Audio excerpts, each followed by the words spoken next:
Bonjour à tous, nous sommes le 1er décembre et je pense enfin à fabriquer mes cadeaux de Noël. Je fais beaucoup de fabrication pour les cadeaux de Noël. Les crèmes pour les mains, des bougies, des savons, des choses que tout le monde peut utiliser. J'évite les crèmes pour le visage. J'en fais quelques-unes pour mes fils parce que je connais leur peau, ce qu'ils ont besoin. Mais autrement, j'en fais pas spécialement pour les autres. Alors là, je suis vers mon frigo. Pourquoi je suis dans mon frigo? Parce que là, je fabrique les bougies. Donc, fabriquer une bougie en couche, ben, faut mettre une couleur, laisser refroidir, une autre couleur, laisser refroidir, une autre couleur, laisser refroidir. Donc, ben, voilà. Donc, bon, elles ne sont pas terminées, hein.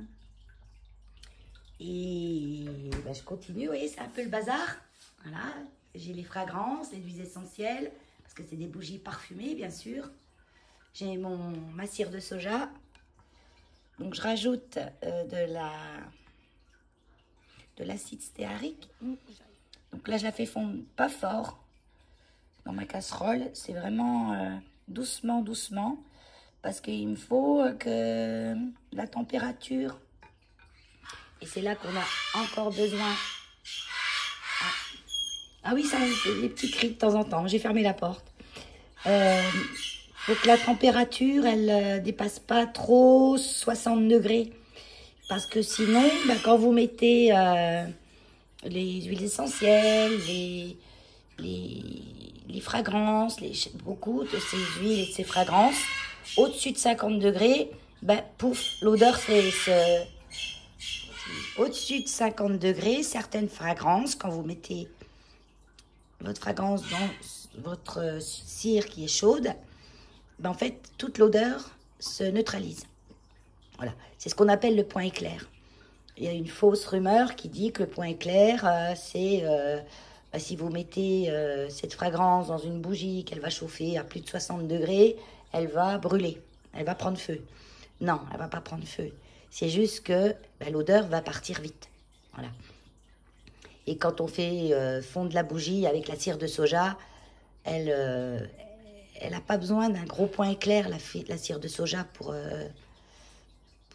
fondre et pour relâcher ses odeurs. Donc, elle, à 50 degrés, elle fond. Mais si je la faisais chauffer trop, là, maintenant, il faudrait que j'attende 3 heures qu'elle refroidisse à 50 degrés pour pouvoir rajouter mes fragrances. Je dis 50 degrés, mais ça peut être 55. Hein. Ça dépend des fragrances. Vous regardez, point éclair... Et j'ai quelques recettes que je m'étais fabriquées en regardant avec des huiles essentielles. Par exemple, si on met de l'orange douce, de la bergamote, du citron, du petit grain bégade. Là, le point éclair du mélange, il ne doit pas dépasser 48 degrés.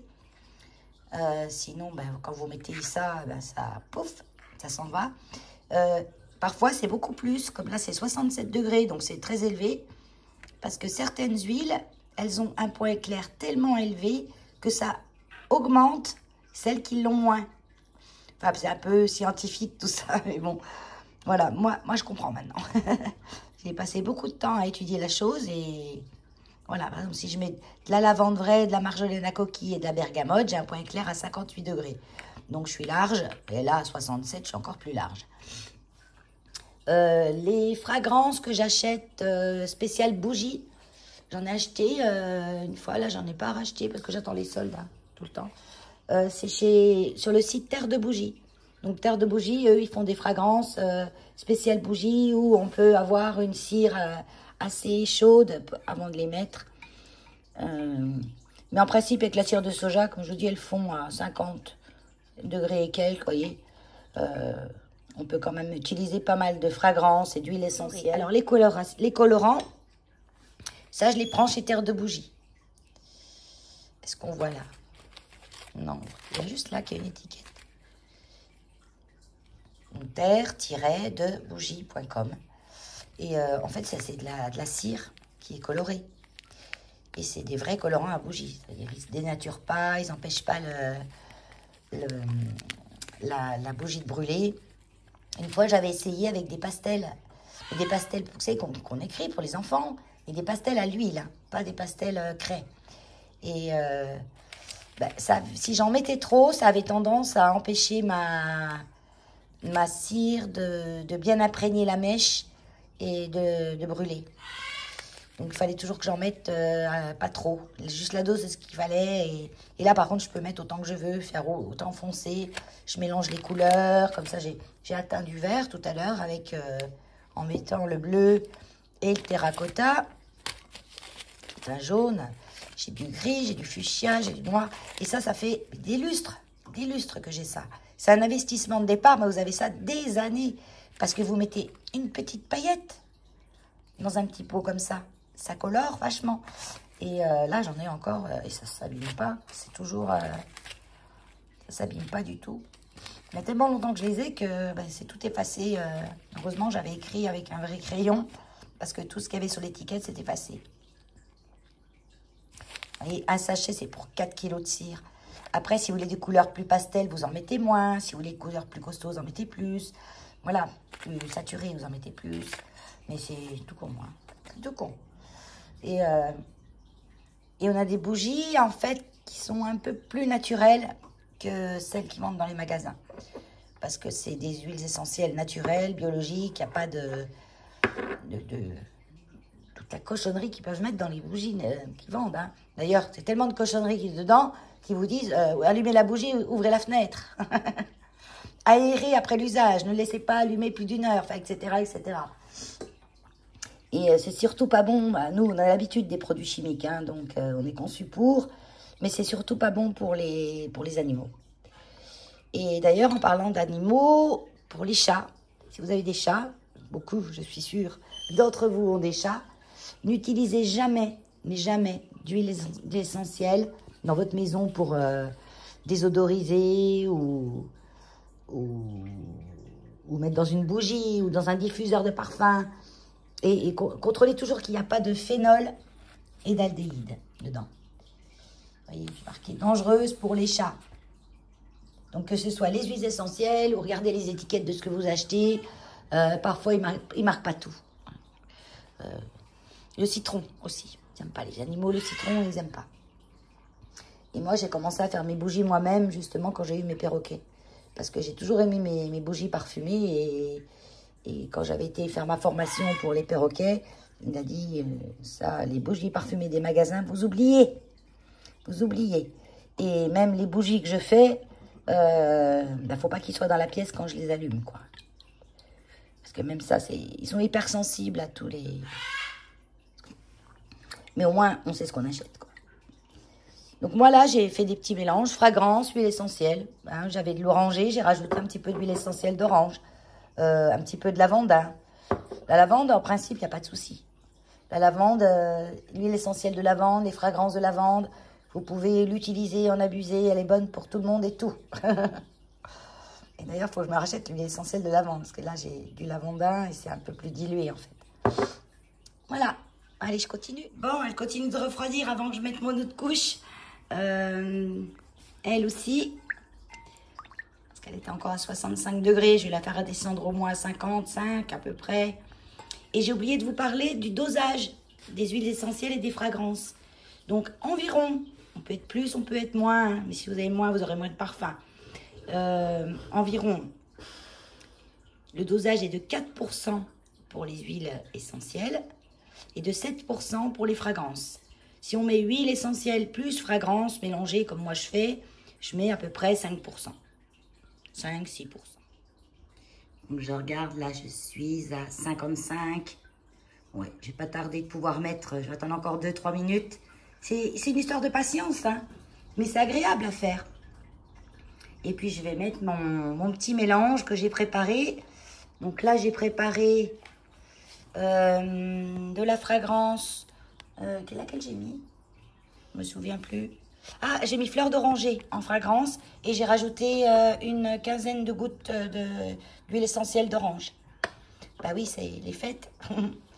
Et puis là, j'en ai fait un petit contenant que je vais mélanger à ce qui est en train de refroidir. Ça fait des années et des années que je fais mes bougies. Ça doit faire à peu près 6 ans. Que 2 fois dans l'année, je fais des bougies et j'en fais plein. Comme ça, je suis tranquille un petit moment. J'en fais plus pendant les fêtes. J'achète ma cire de soja sur Internet. Je mets cire de soja et j'essaye de trouver la moins chère. Il n'y a pas vraiment de qualité pour moi, hein. La différence, elle va être dans la grosseur du copeau. Des fois, vous avez des gros copeaux et puis c'est un peu plus long à fondre, mais c'est pas un problème. Ou alors, vous pouvez les casser un petit peu avant de les mettre. Ça finit toujours par fondre. Si on veut mettre de la cire d'abeille, c'est bien aussi parce que elle va durcir la bougie. Mais le seul souci, c'est qu'il va falloir que vous trouviez des fragrances qui ont des points éclairs assez élevés. Parce que la cire d'abeille, elle a besoin de plus de chaleur pour fondre. Et une autre chose que je voulais dire, mais je ne me souviens plus. Ça va me revenir. Au tout début que je faisais mes bougies, je mettais pas assez de fragrance. Et ma bougie, elle sentait rien. Elle sentait quand je le mettais le nez au-dessus comme ça, mais dès qu'elle fondait, elle sentait rien. Alors, elle sentait un petit peu au début et rien. Alors, c'est parce que je mettais ma cire trop chaude. Quand je mettais la fragrance, la cire était trop chaude, donc ça fait pouf. Mais pouf dans l'odeur, pas pouf dans le feu, hein. J'ai jamais eu une bougie qui a pris feu. La seule bougie qui a pris feu, c'est quand j'avais vu un DIY où ils mettaient des fleurs séchées tout autour pour décorer la bougie. C'était trop beau. Ah, c'était trop beau, hein, plein de fleurs séchées. Sauf que quand la flamme est arrivée au niveau des fleurs séchées, quand la bougie a fondu, les fleurs séchées se sont rapprochées de la flamme et là, ça a tout pris feu. Mais jamais j'ai eu le feu dans une bougie parce que j'avais pas mis le bon point éclair ou la mauvaise fragrance. On peut mettre de la cannelle aussi, on peut mettre tout ce qu'on veut, hein. C'est juste l'important, c'est que votre cire, elle soit pas trop chaude. Parce que ben, ça va sentir bon dans votre maison quand vous allez la mettre dedans. Quand vous allez mettre votre fragrance, votre huile essentielle dans la cire, ça va sentir bon. Pourquoi? Parce qu'elle va s'évaporer tout de suite. Tout de suite, pouf. Et ben, quand vous allez allumer votre bougie, ça ne sentira plus rien parce que toute l'odeur sera partie au moment du mélange. Voilà pourquoi on a parfois des bougies qui ne sentent rien.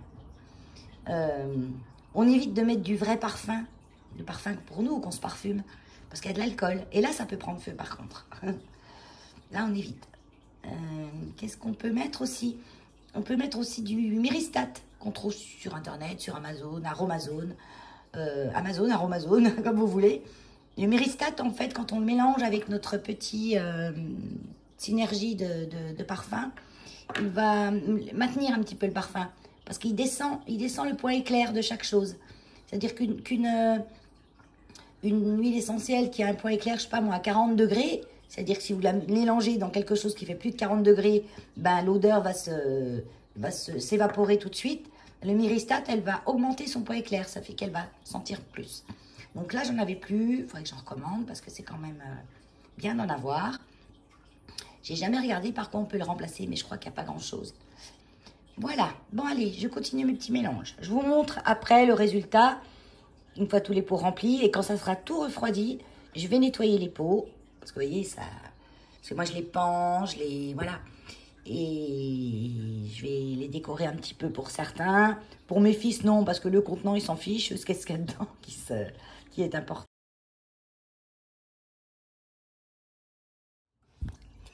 Un petit moment astuce. Donc là, j'ai des petits moules que j'achète sur Temu. Enfin, celui-là, ça fait des lustres. Hein, je l'avais acheté sur Amazon ou sur AliExpress à l'époque, je pense. Ouais, il y avait que AliExpress en pas cher. Et ça donne ça. Donc ça plaît toujours. J'en ai qu'un, donc il faut que j'attende qu'un refroidisse avant de faire un autre. J'ai aussi mes petites trucs pour tenir. Alors les pinces à linge, oui. Et je fabrique aussi ça avec des pics à brochettes. J'ai mes petits pics à brochettes que je tiens par un élastique. Comme ça fait une pince qui tient, ouais, voilà. Et ça me permet de tenir la mèche au milieu. C'est important que sa mèche soit bien au milieu, bien droite. Pareil, les mèches, je les achète sur Terre de Bougie. Hein. Oui, je crois que j'ai acheté sur Terre de Bougie, ça. Oui, tiens, là, on voit bien le nom du site. Donc, on a différentes grosseurs de mèches. Alors, c'est selon la taille du pot. Parce que vous avez déjà remarqué, si vous prenez un pot trop large, vous mettez une mèche toute fine, ben, ça va fondre qu'au milieu. Sur tant de centimètres autour de la mèche. Donc, il faut prendre quand même des mèches assez grosses. Comme ça, vous êtes sûr que ça fond sur plus de centimètres. Sinon, il faut mettre 2 mèches ou 3 mèches selon la grosseur de votre pot. La taille de la mèche est importante. La circonférence de la mèche. Par exemple, celle-ci, c'est L24P7. elles conviennent à peu près à tous mes pots. J'en avais des plus grosses, il me semble. Parce que quand vraiment je fais dans des gros pots. Mais celles-ci, elles sont bien. Et j'ai vraiment eu des mèches de merde. Ou des mèches trop fines. Et là, vous avez que le milieu qui fond et votre bougie, elle est foutue en peu de temps, quoi. Là, vous voyez, moi, je me sers beaucoup des pots comme ça pour faire mes mélanges de couleurs, mes mélanges de... Donc, là, vous voyez, il reste de la cire au-dessus. Là, j'ai pas mis la mèche dedans. Donc, j'ai pas le petit bois en métal. Donc, ça, je peux le mettre au micro-ondes pour la refaire fondre. Une bougie, vous pouvez pas la mettre au micro-ondes si vous avez le petit bois métal. Parce que, voilà, métal, pas de micro-ondes. Sinon, il faut la mettre dans un bain-marie pour faire fondre le restant de la bougie et la réutiliser. La casserole pour le bain-marie, je rajoute un petit peu d'eau. Et puis moi, j'ai un pot comme ça, Pyrex, qui fait 1 litre. Donc, ça me va bien parce que, vous voyez, je peux le mettre comme ça. Elles font tranquille et puis ça verse bien. Et après, ça, vrai, je le mettrai au micro-ondes parce que tout ce qu'il y a au bord, là, qui n'a pas fondu, ben, je vais pouvoir le récupérer. Allez, c'est reparti pour un autre. Alors, je voulais vous dire aussi, avec ce mélange à bougie, vous pouvez faire des petits fondants. Alors, les fondants, vous savez, c'est ces petites choses, toutes mimi, que vous mettez dans un diffuseur. Comme là, j'en ai un. Vous voyez, c'est un petit diffuseur pas cher, hein, avec dedans une petite bougie. C'est la même composition que ça. Hein. J'y mets peut-être un petit peu plus de parfum.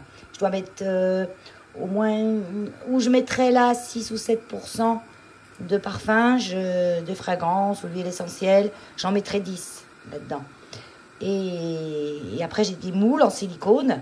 Des petits moules en silicone que j'ai trouvés sur Temu, sur AliExpress, sur Amazon, où vous voulez, de plein de formes. Et je coule ma bougie là-dedans. Et après, ça me fait des petits fondants. On peut aussi en faire dans un moule carré, hein, un moule à savon, un moule à n'importe quoi, une bouteille de lait ou un contenant d'hiver, et après la couper en tranches. Parce que c'est assez malléable, la cire de soja. Et aussi, on peut la prendre, parce que comme elles font à 55 degrés, c'est jamais bouillant à se brûler. Au tout début qu'elles font, vous en prenez un petit peu et vous mettez ça sur vos mains. C'est un parfum et c'est un hydratant en même temps. Même quand la bougie fond, des fois, je prends un petit peu avec mon doigt et je m'en mets sur les mains. Et j'ai toujours les mains bien hydratées. Moi, j'ai jamais les peaux sèches autour des ongles. Ça bouille, ça bouille, ça bouille, ça bouille, ça bouille fort. Ah bah oui, je suis à vide. Au secours. On va baisser tout ça. Ah oui, mais moi j'ai une plaque, c'est la plaque qui était fournie dans la maison. Alors c'était déjà dans la cuisine encastrée. Et c'est pas une induction, c'est une, comment ça s'appelle? Je me rappelle plus. Mais c'est pas top quoi. J'aimais mieux ma plaque à induction que j'avais dans ma maison. C'est plus facile à régler.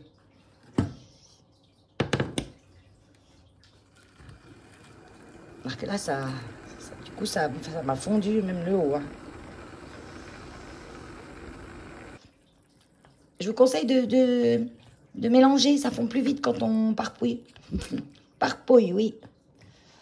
Du verbe parpouiller. Bon, t'as refroidi, toi? Halogène. C'est halogène. J'ai des lampes qui chauffent à fond et qui consomment du courant. Au niveau tarif, parlons-en du prix. C'est, je dirais, à peu près 4 fois moins cher. À l'heure actuelle, vu le prix des bougies, à part si vous achetez des daubes, bien sûr, mais si vous prenez des bonnes bougies, artisanales, quand vous les faites vous-même, vous payez 3 à 4 fois moins cher. Parce que c'est un investissement de départ, vous achetez beaucoup d'ingrédients, mais vous en faites beaucoup, quoi. Parce que si je calcule, là, j'ai au moins 7 bougies. Une bougie artisanale, c'est entre 10 et 15 euros. Vous faites le tarif, hein, j'ai pas pour 80 € de matière, hein, loin de là. Et moi, j'en fais encore plus. Quand je vous dis cette bougie là, je vais en faire au moins une dizaine, plus ou moins grosse. Et quand il me reste un petit peu de cire que j'ai pas assez pour remplir, ben j'ai garde moi ça. Et j'ai des petites mèches, des toutes petites mèches, ça se vend aussi, où je les fabrique. Et puis je me refais des petites bougies chauffe-plat parfumées cette fois pour mettre dans mes diffuseurs. J'en ai plein que je garde. Celle-là, hop, et je les re-remplis. Et comment on sait? Ben, vous voulez faire qu'une bougie pour vous tester. Hein, vous avez acheté de la cire de soja, vous avez acheté un petit parfum fragrance Aromazone, par exemple, ou Amazon, une fragrance quelconque. Vous avez de l'huile essentielle de lavande, vous voulez vous faire une petite bougie toute simple. Vous ne savez pas combien vous voulez mettre. Il faut mettre de cire à fond pour que ça remplisse pile poil votre petit bocal. Et ben, vous prenez de l'eau, vous remplissez votre bocal jusqu'à la hauteur. Donc, on ne va pas jusqu'au bout si on veut mettre un bouchon. Hein. C'est mieux de mettre des bouchons sur les bougies parfumées pour pas que le parfum s'en aille pour rien, quoi. Donc, moi, je mets à peu près jusqu'à là de l'eau. Et je pèse cette eau. Après, je vide mon petit bocal. Je prends ma cire en paillettes. Et je pèse la même quantité de cire en paillettes. Et là, j'ai pile poil la contenance, et là j'ai pile poil la quantité qu'il me faut pour ma cire, pour mon petit bocal. Bon, ben j'avance tout doucement. Là j'ai déjà nettoyé. Alors pour nettoyer les pots, ce qu'on a fait déborder, etc., il faut prendre de l'eau bouillante et se cramer un peu les doigts avec une vieille éponge ou un vieux chiffon. Parce que vu qu'il y a des fragrances dedans, faites pas ça avec votre éponge à vaisselle. Alors, il existe des ciseaux courbés spéciaux pour couper les mèches de bougie. Parce que quand elles sont, par exemple, celle-ci où elle est pas encore nettoyée, celle-ci. Elle est quand même assez profonde, la mèche. C'est des ciseaux qui sont un peu courbés comme ça. Et ben ça, il faudrait que j'achète à l'occasion. Et j'ai nettoyé ce verre là. C'est sympa, hein? C'est une petite cage. Alors ça, c'était une bougie qu'on m'a offert. Et c'est quelqu'un qui ne me connaît pas bien encore. Hein. Elle a voulu me faire un petit cadeau. C'est la copine à mon père. Donc, voilà. Et c'était une bougie du comptoir des bougies. Pure paraffine. Donc, au départ, je me suis dit, non, je ne peux pas. Alors, à la vanille. Aucune odeur. Déjà, elle ne sentait rien. Donc, je pense qu'elle devait être un petit peu sans âge. Puis toute l'odeur, vu que c'était pas fermé par un vrai bouchon, hein, voilà. Donc, elle sentait plus rien. Et puis, pour enlever tout ce qu'il y avait dedans, ben, je l'ai fait fondre. Mais la paraffine, c'est... Voilà, c'est du caillou. Il faut monter ça à je sais pas combien de degrés pour que ça fonde. C'est... Quand on touche, c'est pas la cire de soja, quoi. C'est dégueu. Parfumer une bougie à la paraffine, c'est pas top. Parce que la paraffine a besoin tellement de monter en température pour fondre que ben, les parfums, ils dégagent avant, quoi. Donc, il me reste à nettoyer celle-là. Alors, j'ai déjà gratté tout ce que j'avais fait déborder autour. Et tout ce que j'ai gratté, j'ai mis là-dedans. Ça fait joli, hein? Et bon, c'est visuel pour le moment. Parce que quand on va allumer la mèche, tout ça va fondre. On pourrait faire toute une bougie hein, comme ça. Et j'ai même fait une fois de la chantilly avec de la bougie. C'est très long. Parce que je fais fondre la cire de soja. Et après, avec un batteur, quand elle est à peu près à 50 degrés à peine, elle commence de blanchir, ressembler à une crème, mais qu'elle est encore malléable. Là, on prend le batteur et on bat. On bat et ça fait comme une chantilly. Et on peut la mettre dans une poche à douille et faire... Voilà, comme une glace, quoi. Une déco sur la bougie. Là, ça m'embête parce que j'en ai fait tomber dedans des miettes. Ça m'embête un peu. Parce que c'est pas tout à fait lisse comme j'aime bien, mais bon. C'est le fait maison, c'est pas parfait, hein. Elles sont parties là sur les côtés. C'est pas à l'extérieur, c'est à l'intérieur. Bon, là, il faut que je la nettoie. Elle n'est pas nettoyée encore. Elle est belle, celle-là. Et alors, elle sent bon. Et je sais que quand je vais l'allumer, elle sentira bon. Voilà. Et j'ai aussi celle-là qui n'est pas finie de nettoyer. Qui est basique. Là, j'ai mis les restes. J'ai testé des trucs aussi qui n'ont pas marché. Je teste des choses en même temps, hein, mais qui n'ont pas fonctionné. Donc, je vais la mettre... Sinon, vous pouvez mettre une couleur. Penchez votre bocal jusqu'à ce que ça refroidisse. Mais il faut du temps, quoi. Et pas que ça sorte, bien sûr. Hein. Vous penchez votre bocal. Donc, ça fait que la couleur, elle va figer en travers. Après, vous remettez une autre couleur. Vous penchez votre bocal dans un autre sens, etc., etc. Vous pouvez faire plein de trucs. Mais il faut du temps. Bon, rien que pour faire ça, j'ai dû mettre 2 heures. Hein. C'est tout le temps le temps de fonte et le temps de refroidissement. Il faut attendre bien que ça refroidisse entre chaque couche, chaque événement. Là, j'ai pas assez attendu que ça refroidisse et ça n'a pas fonctionné. Voilà, et puis... Ben, ça m'en fait 1, 2, 3. Bon, pour mes filles, j'en ai besoin de 3. Puis après, les autres, je verrai. Ah si, je vais peut-être en offrir une à la dame qui m'a offert une bougie de merde pour lui montrer ce que c'est que des vraies bougies. Mais je crois qu'elle va même pas la faire brûler. Parce que des fois, les gens, ils me les font pas brûler. Je vais chez eux, je les vois encore toutes jolies, toutes... Ah ouais, mais elles sont tellement jolies qu'on veut pas les faire brûler. Mais moi, l'intérêt, c'est de t'en faire. Si tu les fais pas brûler tous les ans, je te ramène une autre. Et puis, elle va rejoindre sa congénère de l'année d'avant, à décorer ton placard, à prendre la poussière. Et en plus, malgré qu'elle soit fermée, le parfum, avec le temps, il s'évapore, il est moins bien, quoi. Donc, ouais. Bon. Allez, je m'arrête là.